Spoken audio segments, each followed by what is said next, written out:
Good evening, everyone.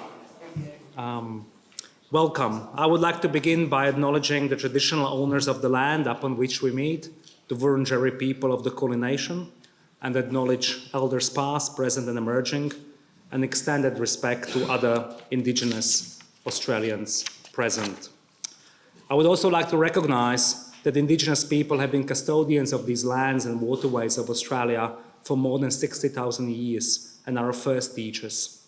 Furthermore, I acknowledge the place of Indigenous knowledges in the Academy.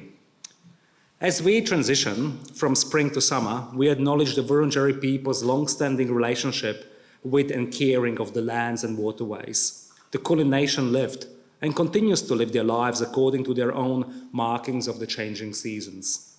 According to the Kulin people, there are 7 seasons, each reflecting the moments of the stars and change in the weather, which align with the life cycle of plants and animals.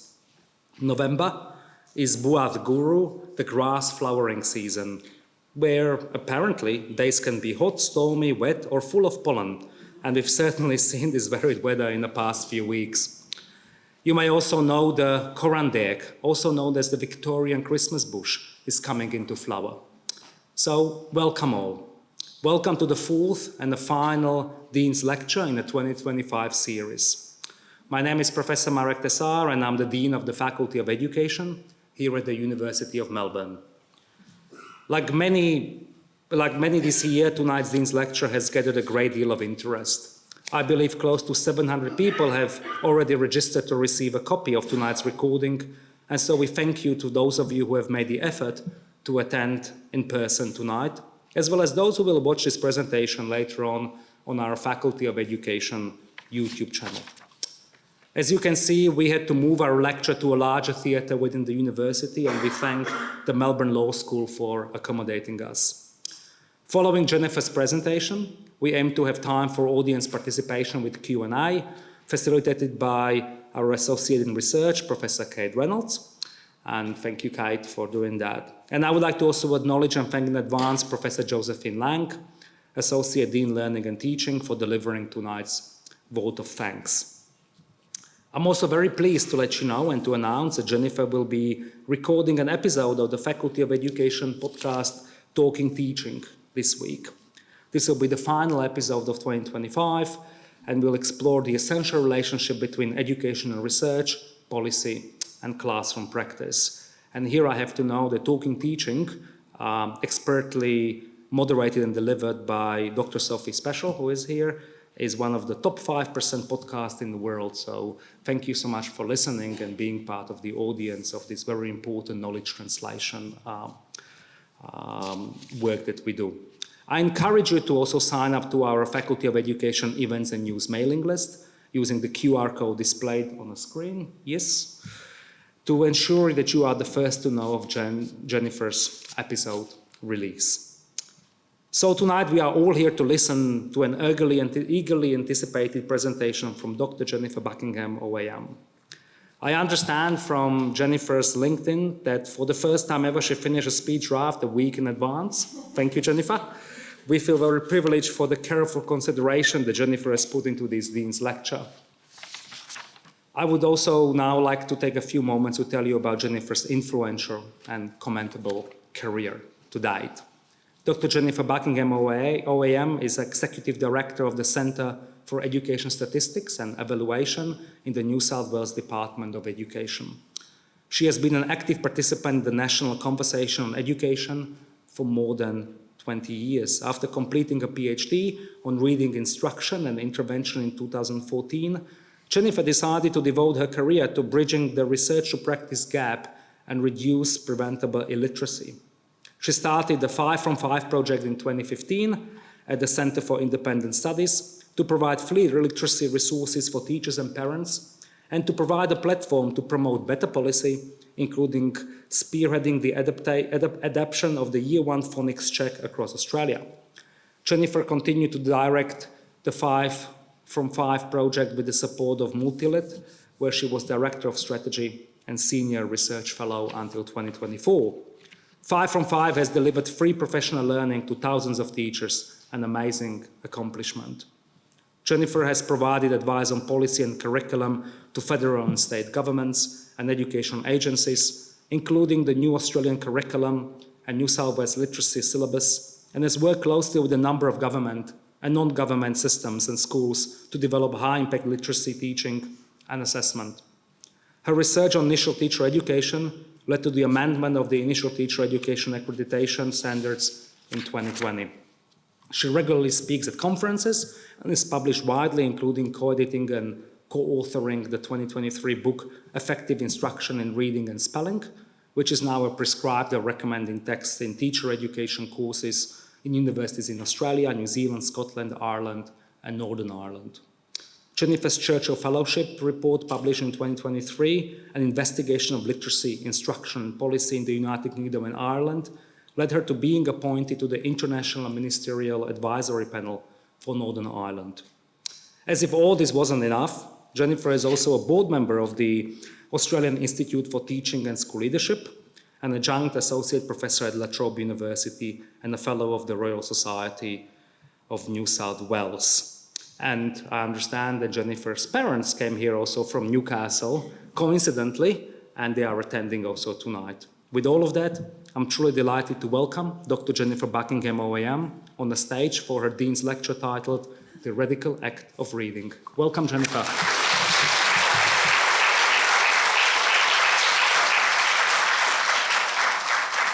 Thank you, Marek. Wow, I was a little nervous to ask how many people were coming, and now I was right not to ask, because there are a lot of you here, so thank you very much for the invitation. Thank you to all of you for attending, and I think I'm going to not embarrass my parents who are just walking in the front and are going to sit. Wonderful. Thank you very much.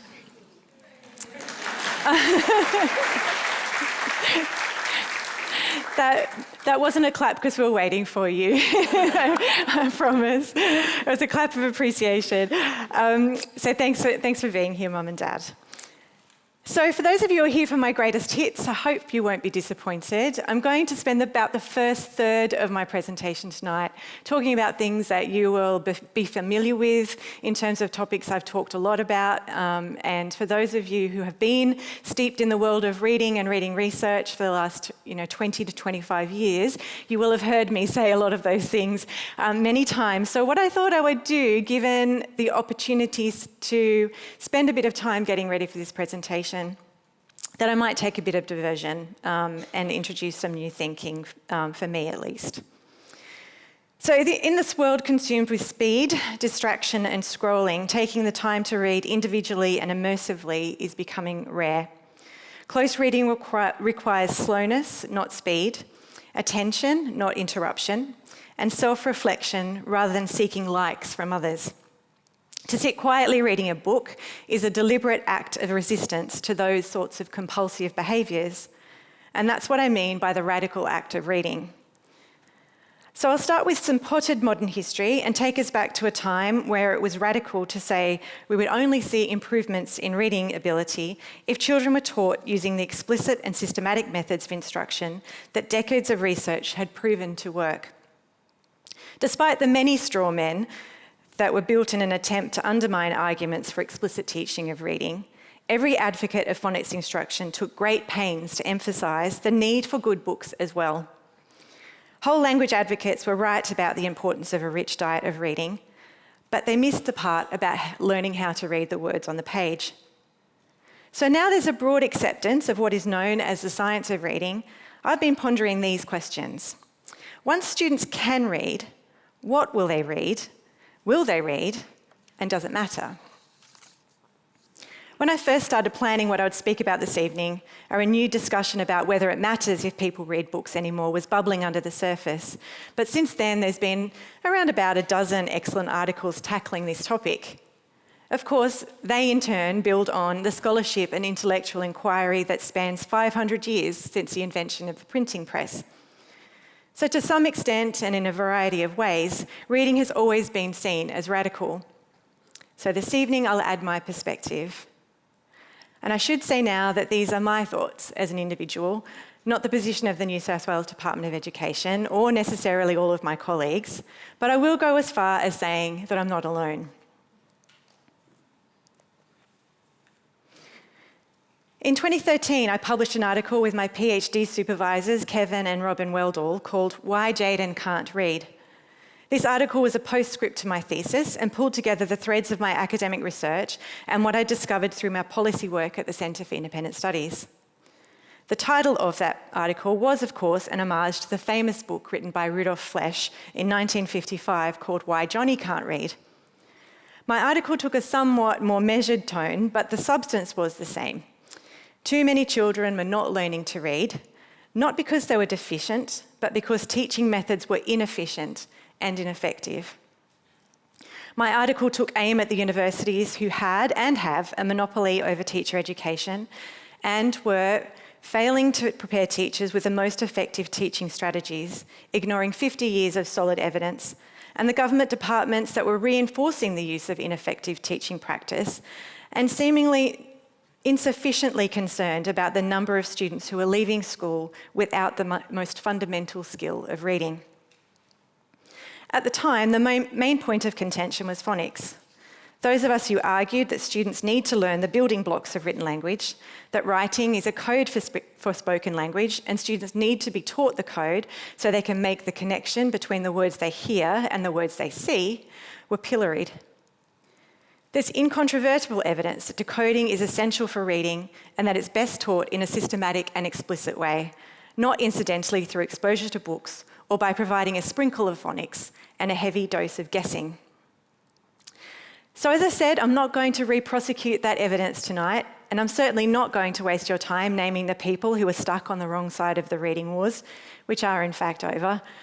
I want to focus on the positive and then sound a warning bell. Today, more Jaydens and his brothers and his sisters and his cousins can read. They're in public, Catholic and independent schools all around Australia.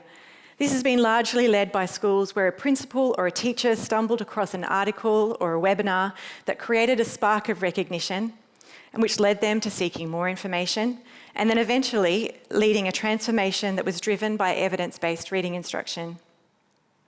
In 2015, I launched that project called 5 from 5, which was designed to help principals and teachers to start this transformation by providing them with the knowledge they had been denied through the sources they should have been able to rely on. To cut a long story short, on the government and system authority front, things are different now. Federal Education Minister Jason Clare has repeatedly said that the reading wars are over and that the Commonwealth's funding agreement with state and territory governments contains phonics testing and evidence-based teaching and interventions as a condition. But even before the Better and Fairer Schools Agreement, all states and territory governments had made some sort of public commitment to the teaching of systematic and explicit reading instruction that includes phonics. In New South Wales, explicit teaching is the signature endorsed pedagogy and significant evidence are going into professional learning. The area of the New South Wales Department in which I work, the Centre for Education, Statistics and Evaluation, which began life under the leadership of the wonderful Jenny Donovan, came out strong for explicit teaching and evidence-based reading instruction 10 years ago. All states and territories have an early phonics screening check to identify children who are not making adequate progress in decoding. In 6 public school jurisdictions, that's a mandatory assessment, and in 2 more, it's a recommended assessment.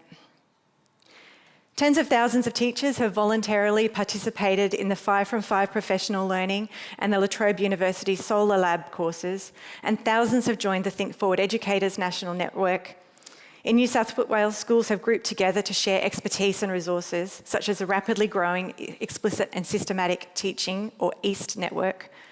The results in the early adopter schools are outstanding, and the success is growing. The National Catholic Education Commission has nailed its evidence-based colours to the mast, and a growing number of Catholic systems, starting with Canberra-Goulburn Archdiocese and including Melbourne Archdiocese, have invested time, effort and money into building teacher knowledge and implementing proven effective reading programs. But it's slow going to reach 330,000 teachers in 9,500 schools. It takes time for a change of mind to lead to a change in behaviour, and this implementation gap has been a focus for the Australian Education Research Organisation.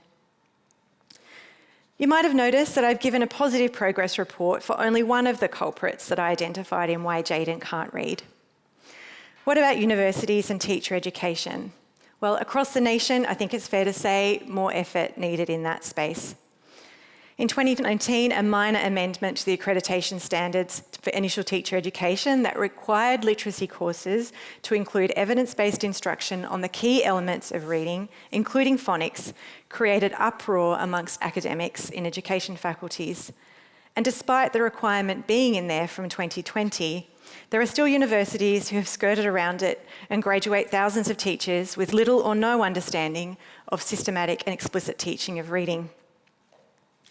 The proposal from the Teacher Education Expert Panel in 2023 that teacher education courses should have mandatory content on how information is retained in memory and the instructional techniques that maximise retention and understanding of knowledge, as well as effective instruction for reading, writing and maths, and proven classroom management methods also led to a backlash. Thanks to the unflinching advocacy of the report authors and clear-headed politicians, this proposal was adopted into the standards, but we're yet to see whether it's embraced in letter and spirit in every institution. Forgive my pessimism, but history does not fill me with confidence, an impression reinforced by the ongoing and very recent attacks on Aero. Australia is not alone in facing this challenge. In 2023, I was fortunate to be awarded a Churchill Fellowship. I had long been interested in the wildly divergent performance of Ireland and the nations within the United Kingdom on international assessments. Ireland has been a high-performing country in literacy since the OECD PISA assessments began 25 years ago. England, Scotland and Northern Ireland have traditionally been better than the OECD average, but not as good as Ireland. Wales has the worst performance by a large margin. It has hovered around and occasionally dipped below the OECD average. In case you're wondering, that is not good for a developed country. My goal was to understand why countries so closely located and with a common language and a shared history could have such different educational outcomes. So I travelled to the 5 countries, visiting schools and speaking to teachers, principals, policy people and academics.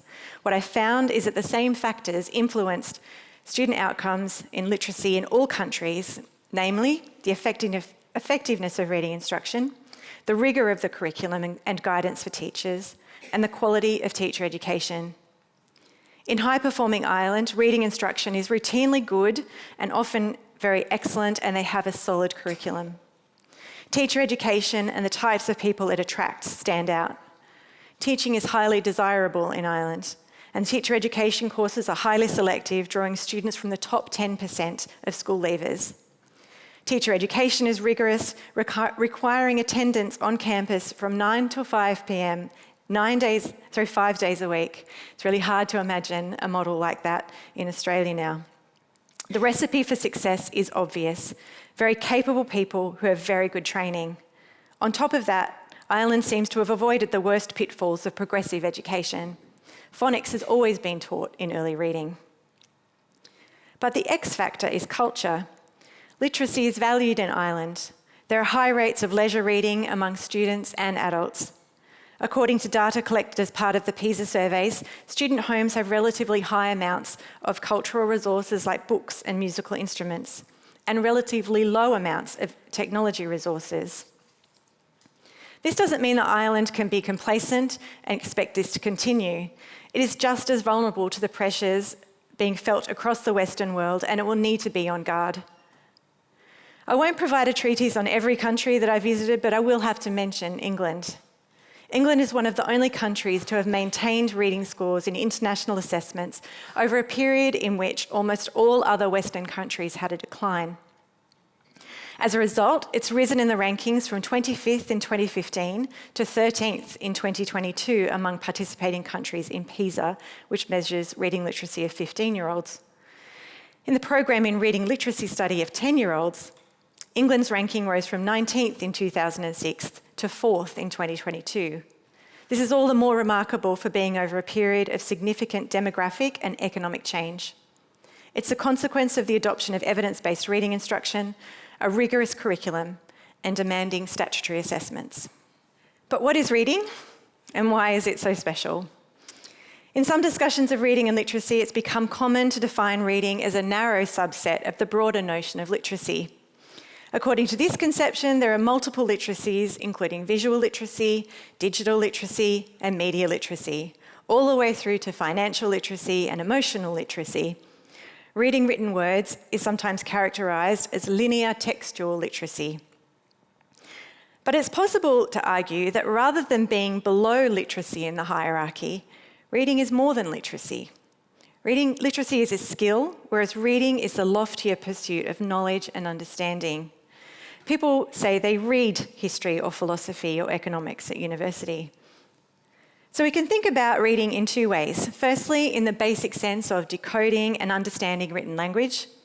This ability, along with writing, provides students with what is sometimes called functional literacy, in the sense that it enables a person to function in society. To read a medicine bottle or a school newsletter and complete an employment or driver's license application. Functional literacy is essential, but it's not enough. Too many students are still leaving school without functional literacy, but we should in fact be aiming higher than that. We should want all students to have the ability to read deeply and widely. Not everyone will love reading, that's unrealistic, but it shouldn't be because they can't. One of the most damaging myths about the development of reading in children is that if we just create the conditions that motivate children to read, they will follow their natural curiosities and internal drives and will learn. There's strong evidence that the causal direction is quite different. A meta-analysis of 132 studies published in 2020 found that motivation and reading ability is bidirectional, of course, but earlier reading ability is a stronger predictor of motivation than motivation is of reading. Motivation is important because we want children to want to read. Because once children can read, how much and what they read becomes crucially important. Firstly, let's consider how much. There's only so much time during the school day for reading. So reading for leisure and pleasure is a major contributor to reading volume. Unfortunately, the statistics on reading for pleasure are grim. The OECD's international student assessments also ask 15-year-olds about their reading habits. In 2000, 30% of girls and 46% of boys in Australia said they only read if they had to. In 2018, it was 46% and 61% respectively. The same question was not asked in the 2022 PISA survey, but in a study published by Deakin University last year, 46% of students in years 7 to 12 said they read a book in their spare time either less than once a week or not at all. When students aren't reading, they aren't learning.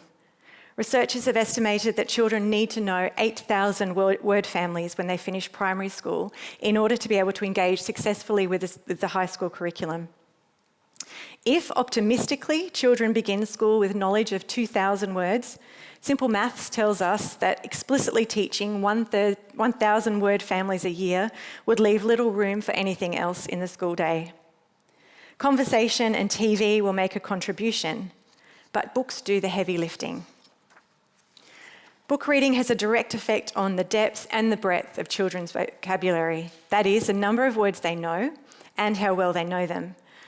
I'm not aware of similar research in Australia, but a recent study of the most popular children's books in England has revealed the richness of vocabulary in books for children and young people. Researchers analysed 1,200 books popular with 7 to 16-year-olds and calculated that they contained 100,000 different words. 40% of these words didn't appear in the BBC television programmes aimed at children of the same age, and I think we can assume that they were of television programmes, some of the higher quality ones. Vocabulary knowledge is essential for the building background knowledge, and it does not just affect educational attainment. It affects thinking and emotion. Children and young people who don't have language to express themselves get frustrated and express themselves in other ways. Pam Snow is well known for her work on the connections between oral language, which includes vocabulary, and social and emotional functioning, from school readiness through to juvenile crime. What about how we read and what we read? It's not just about how many words you read in a day. People are reading enormous volumes of text every day, from online articles, text messages, social media posts, email, etc. But it's in small spasmodic bursts rather than sustained attention to long-form text, including or perhaps especially books, and it has poorer lexical quality. Likewise, there's a difference just between information and knowledge. We can get information from a train advertisement or from a TikTok video, but knowledge is best gained through great teaching and long-form reading. An in-depth article by Barbara Oakley, Michael Johnson and colleagues sets out the scientific evidence basis for explicit instructional methods and knowledge building for cognitive growth and the ways in which technology disrupts it. They describe how knowledge is stored in the long-term memory in the form of schemata, networks of connected information, and that these are built up over time with systematic exposure to information and experience. They explain that without schemata to simplify and structure the information, the brain must handle each new piece in its full complexity, often failing to find any meaningful pattern at all. Over the past 10 years or so, there's been a growing acceptance of the idea that there's no such thing as generic skills, either 21st century or otherwise, and the important competencies valued by employers and which enable quality of life in general are dependent on having knowledge of the subject one is trying to communicate or think critically or be creative about. There's plenty of research evidence demonstrating that content and skills are mutually dependent, and that being able to think creatively about an essay doesn't automatically transfer into being able to think creatively about a maths problem. But it also takes a certain amount of willful blindness to avoid the evidence all around us that we human beings just like to know things. Some of the strongest selling books via scholastic book clubs and book fairs are the non-fiction titles like Awesome Facts and the I Survived series. Thousands of people turn up to pub trivia competitions every week, and it's rarely because of the prizes. Quiz-based game shows on TV are enduringly popular with viewers who have no chance of a prize. Newspapers have maintained a solid readership, and queues of people part with large amounts of money to visit museums to see shows like the recent Ramses and the Pharaohs exhibition. Public intellectuals sell out concert venues. There is neuroscientific research showing that we have a positive emotional response to correctly answering a question, even when there's no extrinsic social or other type of reward. We get a buzz just knowing that we know. So the quality of reading material matters, and it matters for all students. With increasing numbers of children and young people choosing not to read outside of what is required by the school curriculum, it's even more important that the reading that they are provided in those precious years is selected with great care and purpose. Ideally, school-directed reading will help students build their stamina and their ability to sustain their attention on long-form texts and set them up for a life of reading and learning. At a minimum, it should expose them to a traditional and contemporary canon of literature and knowledge that comprises a cultural capital they can carry with them through their lives. It's a mistake to narrow expectations and reduce education to something utilitarian, based on what you think children are going to do with their lives, producing workers rather than individuals. Why shouldn't a young person who wants to be a plumber know poetry and philosophy? Public education was conceived as a nation-building project, not an infrastructure-building project. The purpose of an education is to expand horizons and to provide children with insights into worlds beyond their own. The primatologist Jane Goodall, who died a few months ago, talked in an interview on ABC radio about the origins of her interest in animals. She grew up in London and Bournemouth and had no direct experience of animals, but she did have books. Reading Tarzan of the Apes, The Jungle Book, and Dr. Dolittle when she was small inspired her lifelong fascination and scientific career investigating primates. History is full of happy accidents, but we shouldn't be leaving it to chance that children will come to know about the world and ideas through incidental exposure.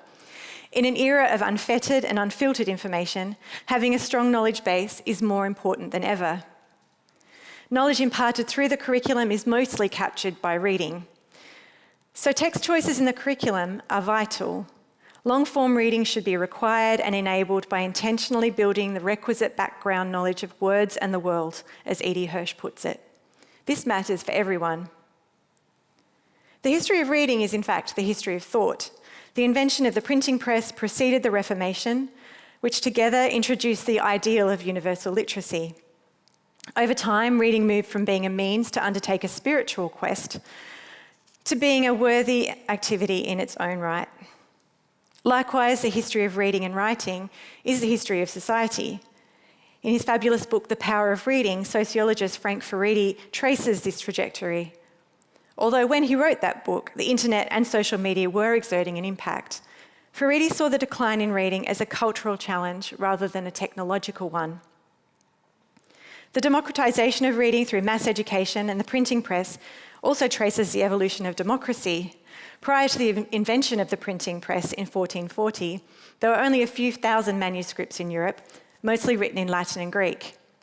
By the end of that century, there were over 900,000 books, more and more often written in the vernacular, taking volitional reading from the realm of clerics, scholars, and aristocrats to the public. We can think about a reading diet as analogous to a food diet.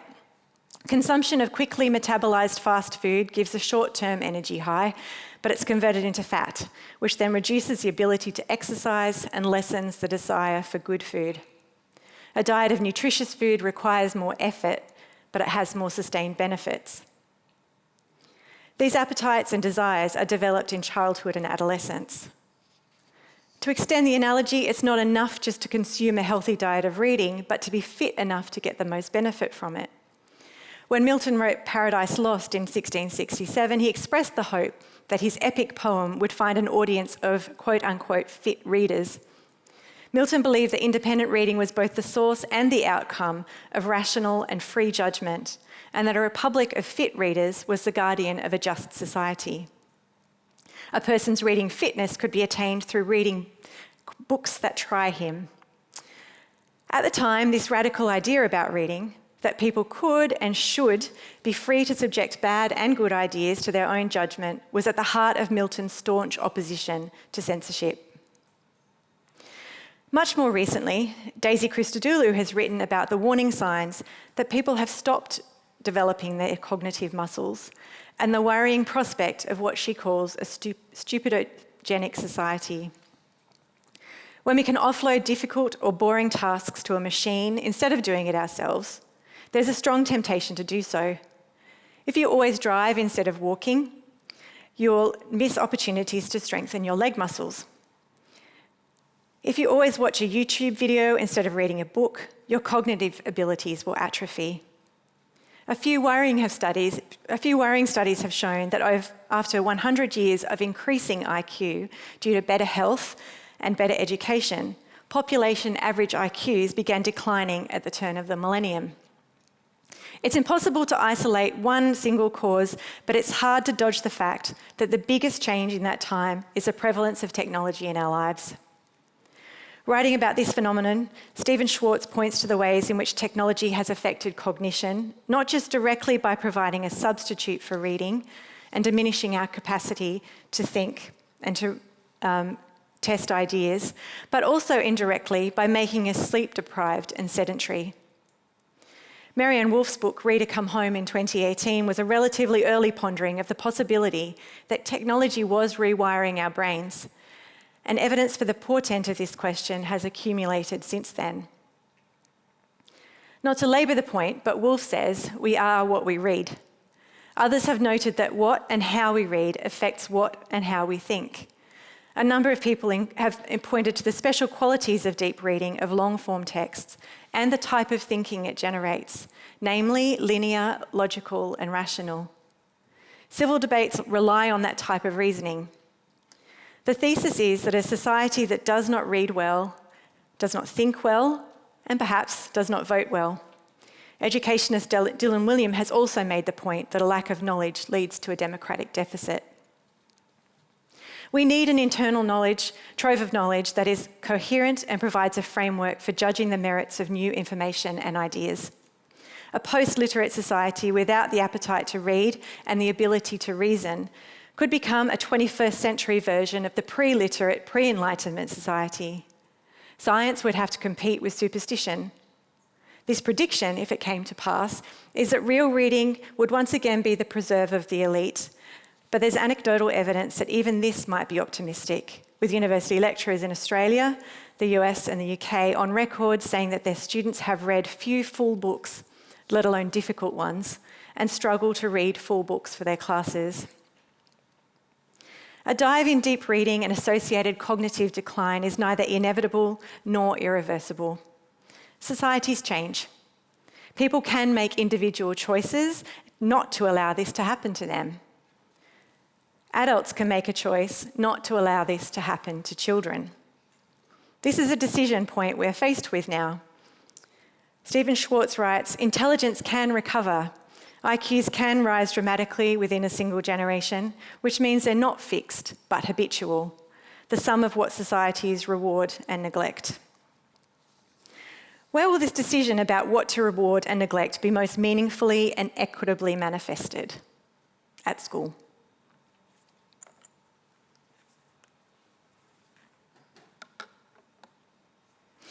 The reading brain is something we make rather than something that we inherit. It has to be formed purposefully through instruction and practice, a process that takes years to occur and has to be maintained. Less effortful and more stimulating media also changes our brains.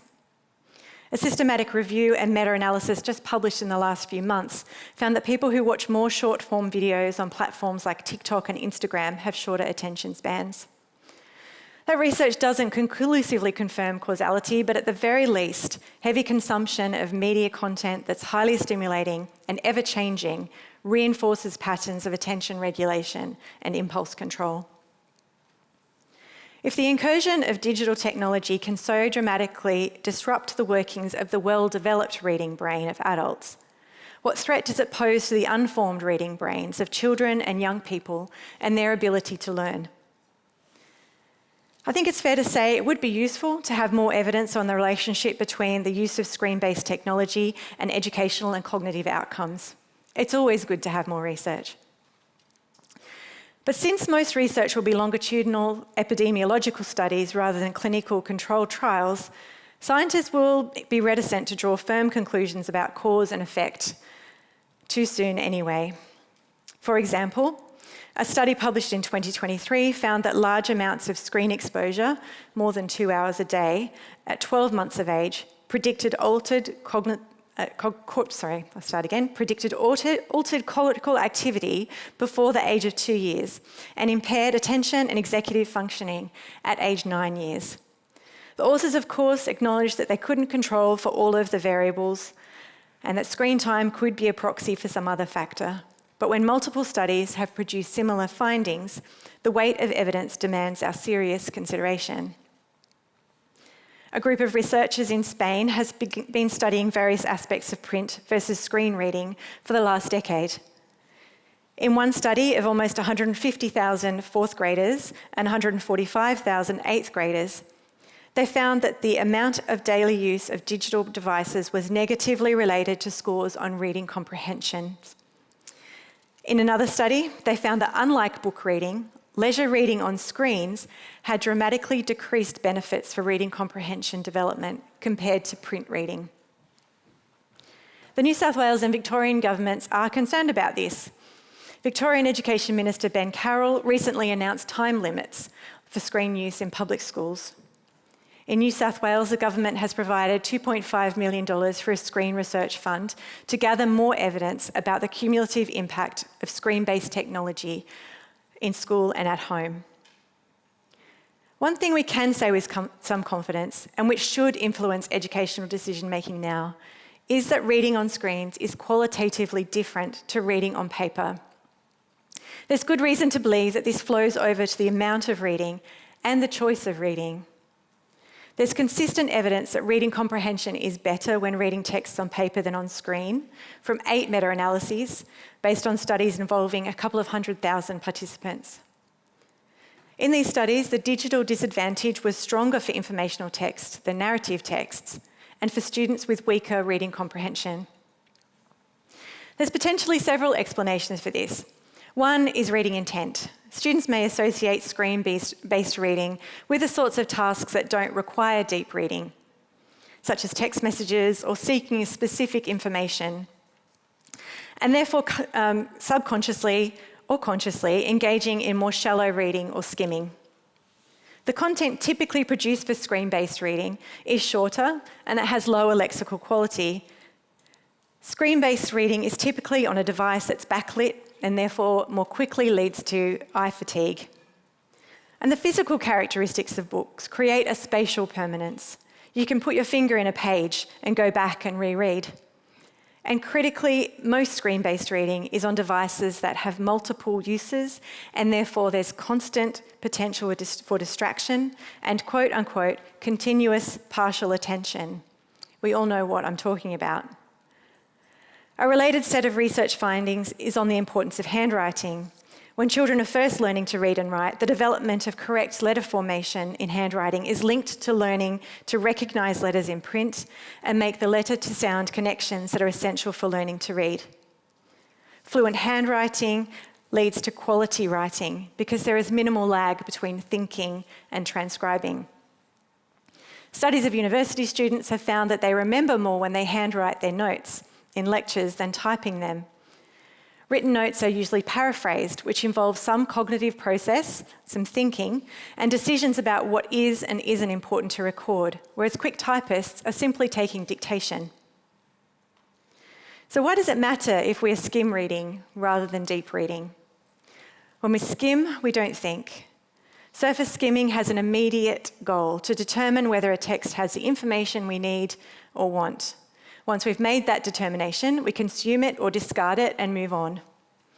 Researchers of reading comprehension refer to something called a standard for coherence, which is how much we want to fully understand what we are reading and integrate it with what we know and think. When we skim read, we're setting a low standard for coherence. When we don't pause to think, to linger on a particular idea or well-phrased sentence, to compare it with our existing knowledge or opinions, and take the time to absorb what we have read and consider our intellectual and emotional responses. This process enhances memory as well as making new connections. When we're being bombarded with stimuli that offer a faster reward for attention, or perhaps a penalty for inattention, text messages, emails, social media, blogs, YouTube, and the list goes on, it demands a deliberate decision to block them and read a book. As Carl Hendrick has written, solitude, slowness, and sustained attention are no longer default states, but acts of resistance.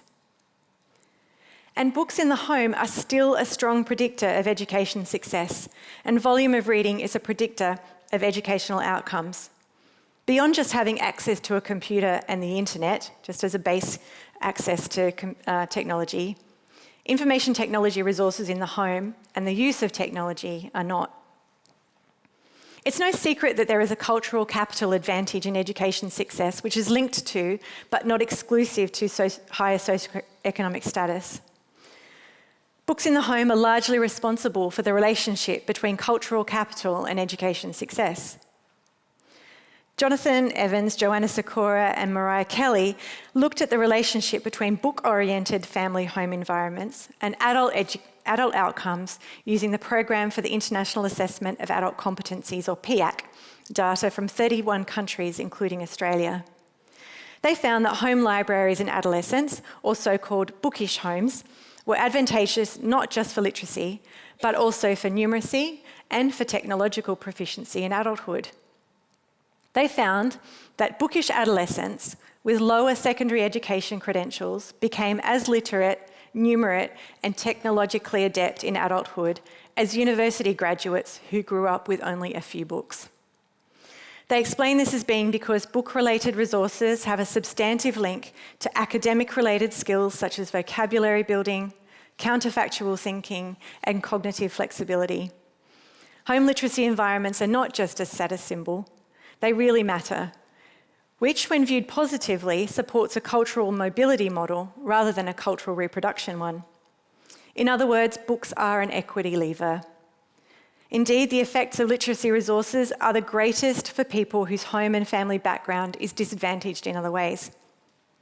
These researchers found no evidence of a diminishing effect of bookish culture in more recent cohorts where it might have been expected that digital literacy may have made it less relevant. If we thought that iPads and the internet were a threat to real reading, it's become all the more pertinent with the omnipresence of artificial intelligence. The claim that students don't need to remember facts because they can just Google it seems quaint now. AI takes digital content one step further. It has not just repackaged the form of the information, but the substance. It's easy to dismiss concerns about AI as being the latest moral panic in a history that's replete with them. You could point to the anxiety that was expressed about the printing press 500 years ago. Superficially, it seems the same issues are involved. Books were seen at that time as carriers of mind viruses that could infect the population and lead to its downfall. But that turned out to be untrue. Rather than simplifying concepts and ideas, writing elaborates and expands. It allows and encourages more sophisticated expression, not less. You might have heard of the concept of cognitive offloading, which describes using an external tool to store or process information instead of using the brain. It is possible in some ways to mount an argument that books are a tool for cognitive offloading, so there's no need to worry about AI either. The problem with that argument is that books have been proven to promote literacy through the format of long-form text, which has led to deep reading and deep thinking. AI does the opposite. While the printing press reproduced text in perfect facsimile, AI reduces and degrades it. Information produced by AI has no author, and therefore no authority and no accountability. Just because people were wrong about books before doesn't mean we're wrong about AI now. With all of this in mind, there's important decisions to make. The genie's out of the bottle, and of course it's worth acknowledging that technological advances have brought us many benefits. But we also have to be clear-eyed about the differences between adults and children and young people. We don't let children learn to drive cars because it's a good skill to have when they're adults. The experiment of allowing children to have smartphones has yielded pretty emphatic results. Decisions about the use of technology for teaching in schools has to be assessed against what we know about cognitive science about learning, what we know from cognitive science about learning, thinking, and the formation of essential executive functions.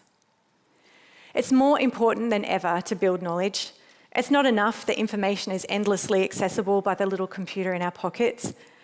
Barbara Oakley and colleagues explain that constantly looking things up instead of internalising them results in shallow schemata, limiting deep understanding, and cross-domain thinking. This highlights the paradox. In an age saturated with external information, genuine insight still depends on robust internal knowledge.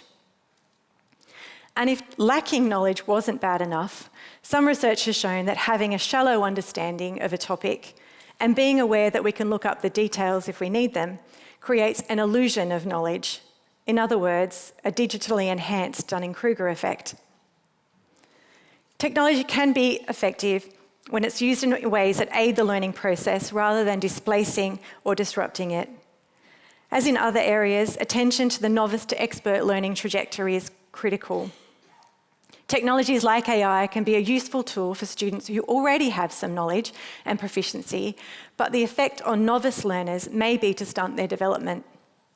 Technology that works with the learning process by providing opportunities for practice or that use Socratic methods are more likely to be helpful than programs that supply answers and circumvent the need to internalise knowledge. Technologies, including AI, need not displace real reading, but the temptation for cognitive offloading is powerful. Benjamin Riley, who established Deans for Impact as a means to bring the science of learning into university education faculties, has turned his mind to AI in a new project called Cognitive Resonance. Ben notes that AI produces summaries or simplified versions of complex texts that have an allure of equivalence, but reading challenging text and complex ideas is important, and to differentiate the substance and the content, and in my words, dumb down text in this way is inequitable and detrimental. Ben argues that AI is not just cognitive offloading, it is a tool of cognitive automation. When we write something down, we do so in order to transmit our knowledge to others, or else to free up our working memories. But AI goes further. It automates the process of generating something new and supplants the effortful thinking that we know is essential to building new knowledge. We mustn't deny children the gift that we of the landline generations were given of books and deep reading. My parents gave me that gift. When we only set low-demand books for students, weaker readers will never get the opportunity to read, master, and gain insight from the great books.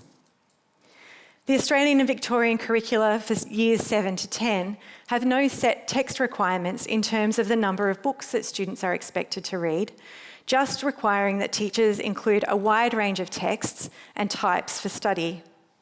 There are no recommended books. The New South Wales syllabus has stronger specifications, with students in years 7 to 10 being required to, quote unquote, engage meaningfully with, doesn't say read, at least 2 works of extended prose, including at least 1 novel in each 2-year stage.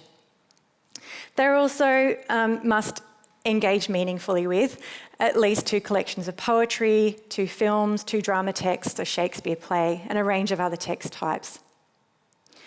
New South Wales also offers guidance on text choices, including suggested text lists of popular and canonical works suitable for students' level to help teachers meet the requirements. I'm not going to delve into those choices, that's a whole other lecture, and while we can be grateful that these standards exist in New South Wales, is 1 book a year enough? I think it's possible to do better. If, as survey data suggest, high school age students are spending 3 hours a day of their leisure time on digital devices, a little bit of that time could be devoted to reading. Frank Furedi writes that looking back over the last 2 millennia, it appears that every generation has had to fight to preserve the integrity of reading, and now it's our turn. Our responsibility is not only to help students to learn to read, but also to help them to become readers who can think, judge, and imagine for themselves. If we want a thinking democracy, we must raise a reading citizenry, and that begins with a radical decision to ignore that notification, pick up a book, and read it to the end. Thank you.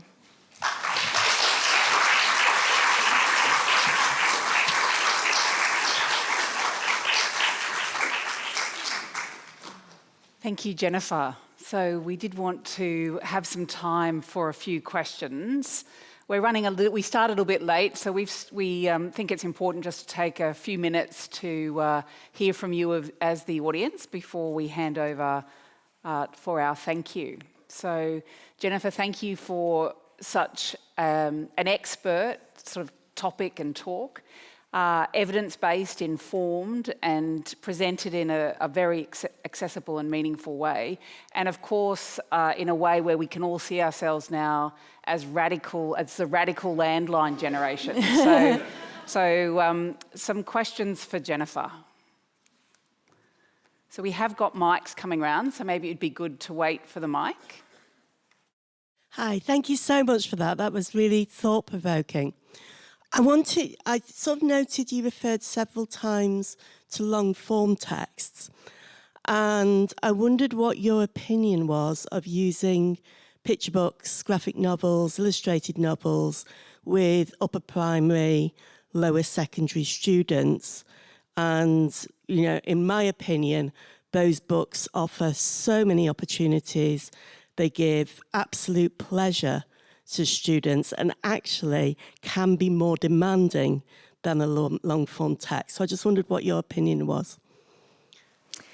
I think they have a place. I think, you know, all types of texts, particularly those that engage students and have sufficient levels of vocabulary, and the types of books that you're talking about, yeah, they do have a strong vocabulary, and they can have complex ideas. I wouldn't say that they are equivalent to reading long-form text written in prose form. They provide some of the detail in the form of the illustrations. So there isn't that opportunity in a way with a book that has no pictures for the reader to create that world for themselves. So I'm not saying there's necessarily anything wrong with those, and I know students enjoy them and there's a lot to be taken from them. I just think that they don't serve the same function and don't provide the same opportunities in terms of engagement with the text and, as I said, building of that world that's actually an individual one. That there's no one has provided what someone looks like. You need to imagine that based just on the words. No one's told you what the environment looks like. You need to construct that world yourself. And it's really interesting actually to how two readers of the same text can actually visualize something in slightly different ways. And that visualization process is so important to reading as well. So texts that require that are necessary.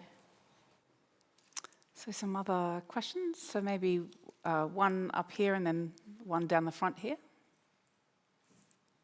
Thank you.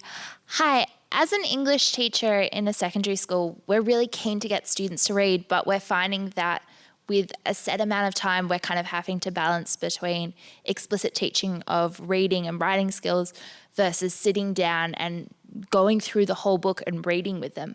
Do you have any opinions on how we could navigate that, or general thoughts, I suppose? There is definitely a challenge in terms of the range of reading abilities in secondary school. I've spent the last sort of 25 years or so trying to get to the point where you wouldn't have to have that, the challenge of teaching students to read. There will still be some sort of explicit teaching of reading and writing in secondary school, even if kids are at grade level, because the challenges increase, and the complexity of what they're doing increases. So that's still important. But the ability to actually, read the text without needing a lot of scaffolding just to read it. Maybe to interpret it, they need that explicit teaching, but the scaffolding ideally shouldn't be necessary. But there is actually a really good piece of research done. It was published earlier this year on an intervention called Faster Read, and some of you might have heard of it. It was done by researchers at the University of Sussex, and they, instead of doing, the traditional reading intervention only, which, withdrawing kids from class and, working on the sub-skills, they were doing some of that with some students as well, where they're still struggling with word reading, but they were actually doing high volume or fast-paced book reading in class. So not relying on reading to happen at home. It'd be great if we could rely on that happening at home, but they went through an accelerated process of actually everyone reading the text together, no kind of adjustments to the book, everyone. And there is something really important and magical about everybody reading the same book at the same time and being able to talk about it. So when you differentiate and give some kids an easier book, some kids a harder book, or perhaps summarize it in some way, and everyone knows that a summary of Catcher in the Rye is not the same as reading Catcher in the Rye. It's about that, the words, the way it's written.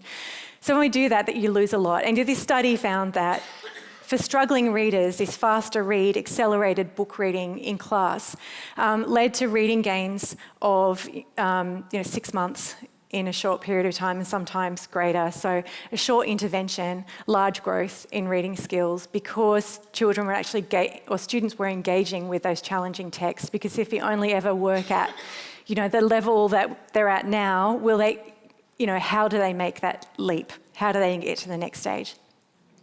And then we have another question here. Hi.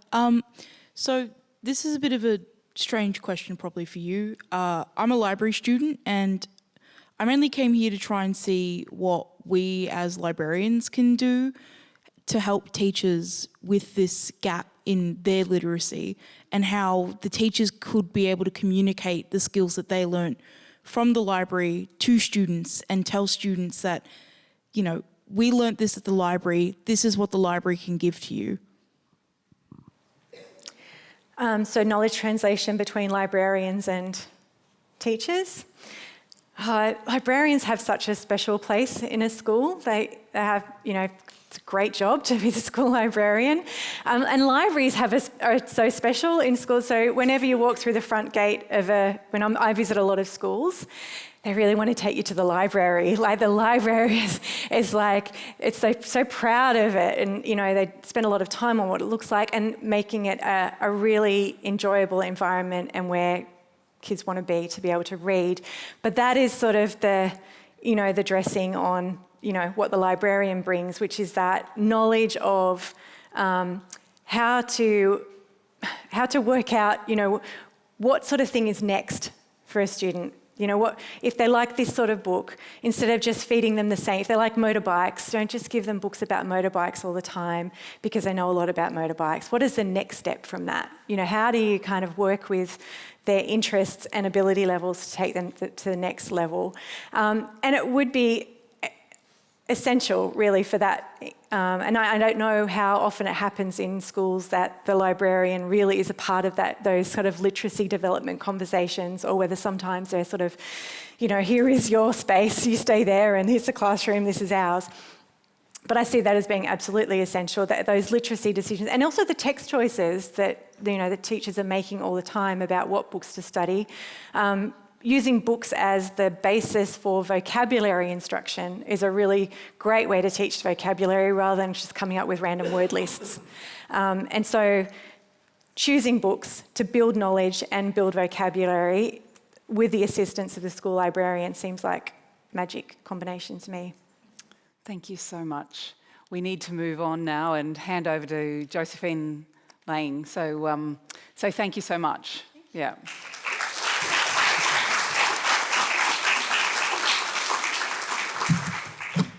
Hi everyone, my name is this working? Yes. My name is Josephine Lang and I'm a Professor of Teacher Education, and I really would like to thank Jennifer for her thoughtful presentation today, and I am going to give the vote of thanks. They've told me 2 minutes, so someone better get me off when I'm up to 2 minutes, because I feel like I would like to add another lecture to support the kinds of things that Jennifer has asked us to do.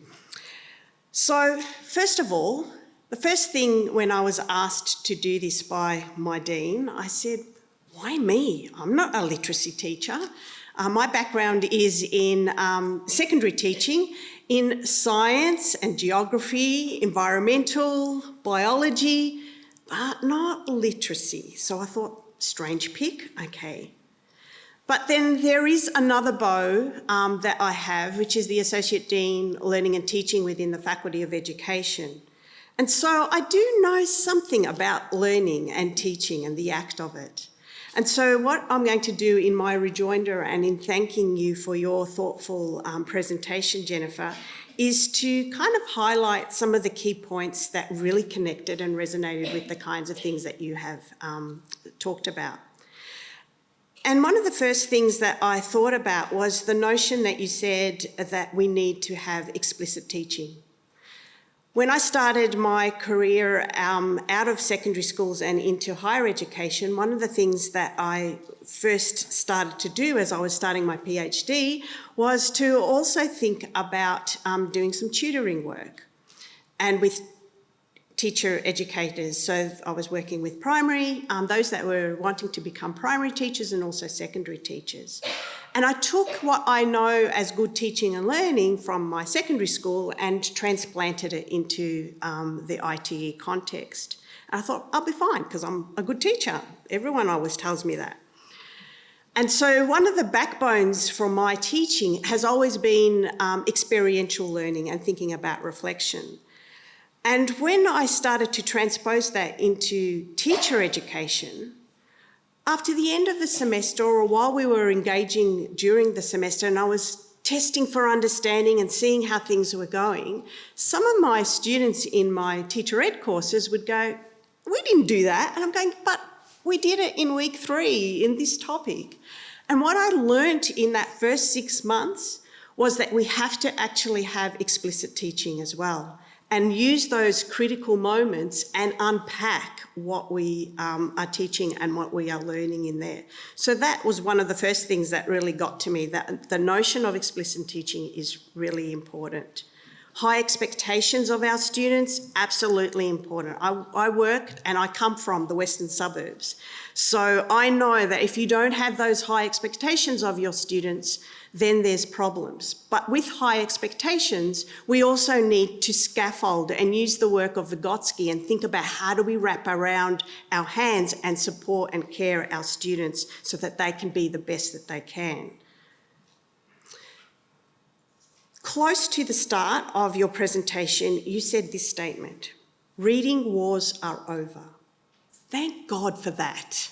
All right, I'm not in the literacy, so I'm sure there are some people that would say that they aren't over. But the reason why I think that they should be over and need to be over is because when you are in a war state, you are there about surviving.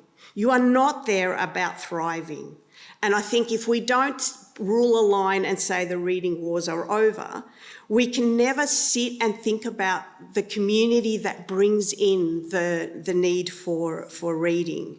And so to be able to thrive, we need to collaborate and work together. The teachers, ITE providers, departments and systems of education all need to come together with parents and students to think about the concepts that you've been asking us to think about today.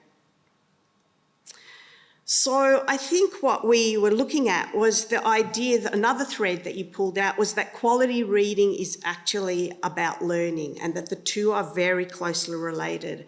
And I too have found that as well, that it is really important. I mean, I might also be one of those rare breeds that love books. I love the smell of printed books. And in my recent renovation of the house, I now have a study with a library, and I'm just waiting to save up some money to get those little ladders so that I can go up and down those shelves. And I have asked my librarian how do I organise my Dewey Decimal System so that I can categorise all my extensive library books. So I am probably one of those that are converted in there.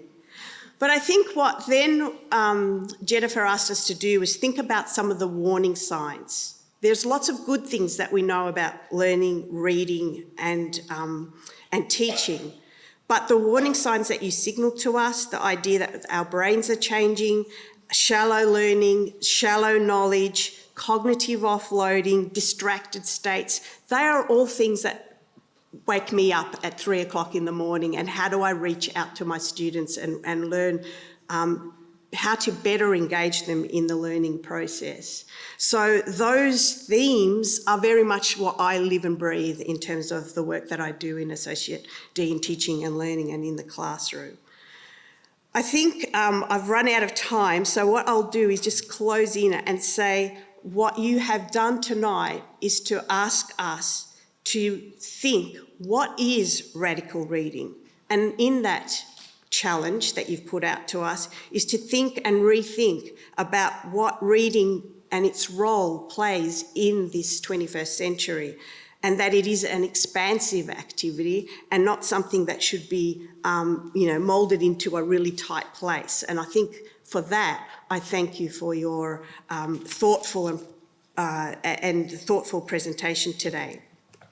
So, you have travelled all the way from Sydney. You've got your parents here, so special warm welcome to you both and for your travels from New South Wales to down south. We've turned on the weather for you, so that's always helpful.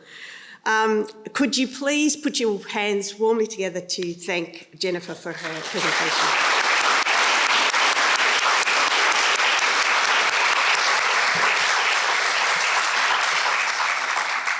And lastly, but not least, I would like now to invite the Dean, Professor Tesar, to present you a memento of your Dean's lecture, the final one for the year, and a token of our appreciation. Thank you so much. Thank you so much, Josephine. And Jennifer, I want to add to that vote of thanks because I thought it was absolutely extraordinary, but I would just say absolutely outstanding, engaging, but also challenging and really important final Dean's lecture.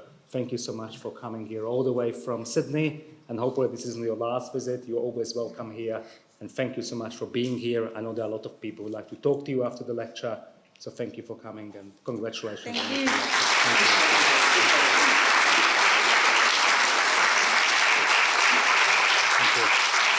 Thank you so much, Jennifer. Please come. And with that, that concludes our event tonight and the final 2025 Dean's Lecture here at the Faculty of Education at the University of Melbourne. This series has been a highlight of my first year as a Dean of the Faculty of Education here at the University of Melbourne, and we are, all of us here at the faculty who are here, are most grateful for the support of our audience and for the education community. We'll keep you informed of our 2026 Dean's Lecture Series. Please sign up, as I said before, to our mailing list to ensure you don't miss an invitation. Thank you.